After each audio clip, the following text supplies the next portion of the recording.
activities. All content provided by this channel is meant only for educational purposes. 8 দফা দাবিতে Bamunhat rail station deputation দিল রেলযাত্রী association.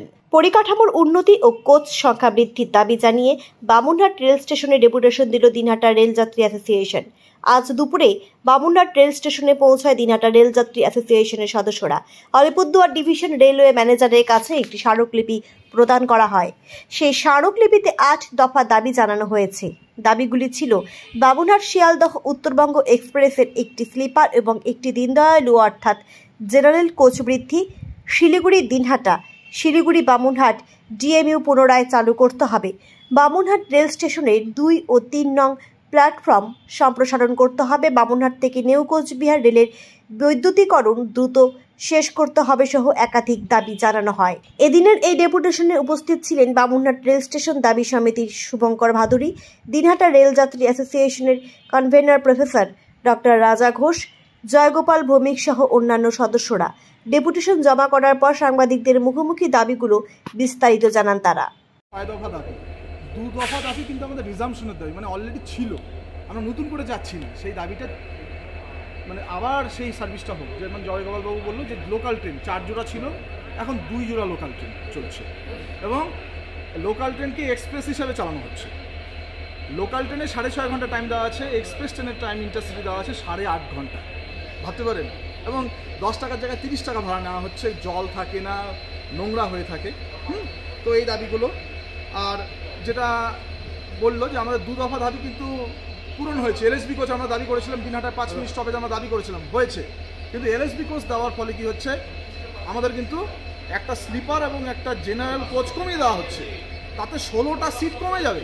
তো আমরা বলছি না, কমানো যাবে না, একই রাখুক কোচ সংখ্যা, তাহলে এলএসবি কোচে যেহেতু 80টা করে থাকছে, অটোমেটিকলি সিট সংখ্যা বেড়ে যাবে 72টা। কমালে সম্ভব না, শিয়ালদা টিকিট পাওয়া যায় না, মানুষ ফ্যামিলি নিয়ে নামে 20 দিন আগে টিকিট কাটে, কনফার্ম হয় না আগের দিন, কীভাবে যাবে মানুষ? একা গেলে আলাদা বিষয়। যাই হোক, প্রয়োজনে বামুনহাটের 2-3 নম্বর প্ল্যাটফর্মের লেন্থ বাড়ানো হোক, দৈর্ঘ্য বাড়ানো হোক। শেড দেখুন কতটুকু শেড, বৃষ্টি হলে মানুষ কোথায় দাঁড়াবে? এই রোদের মধ্যে মানুষ কীভাবে দাঁড়াবে? শেড লেন্থ বাড়ানো হোক। এক্সপ্রেস ট্রেন দাঁড়ায়, এখানে খাওয়ার পানীয় জলের ব্যবস্থা নেই, পানীয় জল ব্যবস্থা করুক রেলওয়ে। তারপরে ওভারঅল ইনফ্রাস্ট্রাকচার ডেভেলপমেন্ট করুক, এর লেন বানানো হোক, যাতে 22 কোচ 20 কোচের ট্রেনও এখানে দাঁড়াতে পারে। এটা হচ্ছে আমাদের একটা দাবি। এবং পিট লাইন সিক লাইনের ব্যবস্থা করা হোক, তাহলে এখানে কি হবে, প্রাইমারি মেনটেন্যান্সগুলো করা যাবে। এবং লং ডিস্টেন্স ট্রেন যেমন আমরা দাবি করছি, মহানন্দা ট্রেন অনেক দিন থেকে দাবি করছে, এখানকার মানুষ অনেক দাবি করেছে, দিনহাটার মানুষ আমরাও দাবি করেছি, আমরা কুচবিহারে যখন দিয়েছি তখনও আমরা এই দাবি রেখেছি, কারণ আমরা বামুনহাট পেলে আমরাও পাবো, তাই তো? কিন্তু কেন আসতে পারছি না? কিন্তু পিট লাইন সিক লাইন নেই, কারণ আমরা এই দাবিটা এর আগেও 2 বার দিয়েছি, এখানেও দিচ্ছি, পিট লাইন সিক লাইন এখানে করা হোক। এছাড়া এই দেখুন ইলেকট্রিফিকেশন হচ্ছে, তো ইলেকট্রিফিকেশন হলে ভবিষ্যৎ কী? ভবিষ্যতে কিন্তু এমু ট্রেন চলবে, তো এমু ডেমু, তো এই যে মেমু রেক্স মেনটেন্যান্স কার শেড আমাদের কিন্তু টোটাল আলিপুরদুয়ার ডিভিশনে একটাও নেই।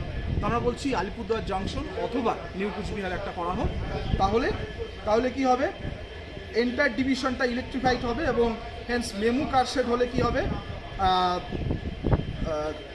এই আমাদের কাটিহার ডিভিশনের উপর, শিলিগুড়ি জংশনের উপর ডিপেন্ডেন্সি কমে যাবে। যে ফার্স্ট কাটিহার ডিভিশন তো ওদের নিজেরটা আগে করবে, তারপরে আমাদেরটা করবে, তাতে কী হবে, ট্রেন লেট হবে, ইলেকট্রিফাইড হলেও আমাদের সার্ভিসটা সেইভাবে পাবো না। তো স্বাভাবিকভাবে ভবিষ্যতের কথা ভেবে আমরা মেমু রেক্স মেনটেন্যান্স কার শেড আমরা নিউ কুচবিহার অথবা আলিপুরদুয়ার জংশন রেলের যেখানে সুবিধা সেখানে দাবি করছি।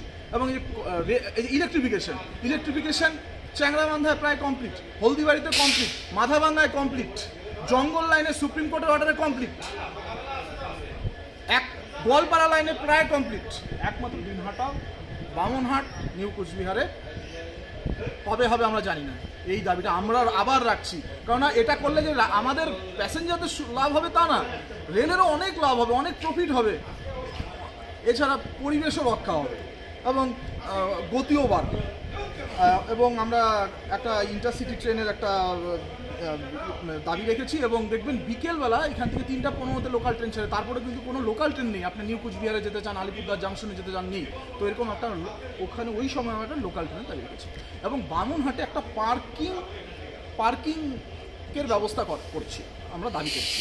এবং দেখবেন যে বিভিন্ন স্টেশনে বিভিন্ন রকমের নিয়ম। গুয়াহাটি স্টেশনে 5 মিনিট দাঁড় করালে কোনো টাকা লাগে না, কিন্তু নিউ কুচবিহারে 1 মিনিট দাঁড়া করাবেন আপনাকে টাকা লাগবে, পার্কিং ফিস দিতে হবে।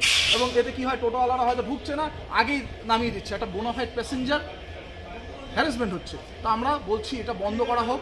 রেল তার যে ওভারঅল যেটা ইনস্ট্রাকশন আছে, জেনারেল গাইডলাইন্স, সেটা সমস্ত স্টেশনে সমানভাবে চালু করা। কতটা আশাবাদী আপনারা? আমরা আশাবাদী, কেননা 5 মিনিট স্টপেজ আমরা দিয়েছিলাম, দিনহাটা ব্যবসায়ী মঞ্চেও দিয়েছিল, কিন্তু আমরাও দিয়েছিলাম, এলএসবি দিয়েছি, এটাও হয়েছে। তো আশা করি হবে আস্তে আস্তে।